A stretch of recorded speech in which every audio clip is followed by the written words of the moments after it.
মদিনার বাজার দিয়ে নবীজি যাচ্ছেন, নবীজির একটা ওট পছন্দ হয়েছে, তো নবী ওটের মালিকের কাছে গিয়ে জিজ্ঞেস করলেন, ভাইয়া এই ওটটার দাম কত?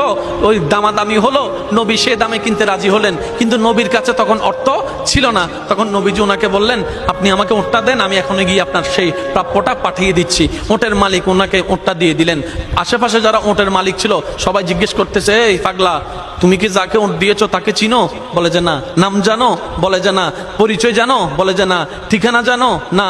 তো তুমি যে ওটটা দিয়ে দিলা, উনি যদি ওটার টাকাটা না ফাটায় তখন তো তুমি লসের মধ্যে চলে যাবা। সে ওটের মালিক বলে, এত সুন্দর নুরানি চেহারাওয়ালা কখনো বাটপার হতে পারে না, কখনো চিটার হতে পারে না, কখনো মৃত্যুক হতে পারে না।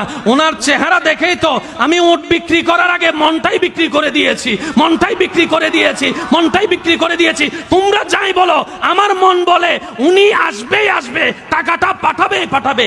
এই কথা বলতে না বলতে কিছুক্ষণ পরে নবীজির একজন সাহাবা এসে বলছেন, একটু আগে একজনে ওট নিয়ে গিয়েছেন কাছ থেকে, ওটের মালিকটাকে একটু দেখতে চাই। উনি বলে যে আমার থেকে।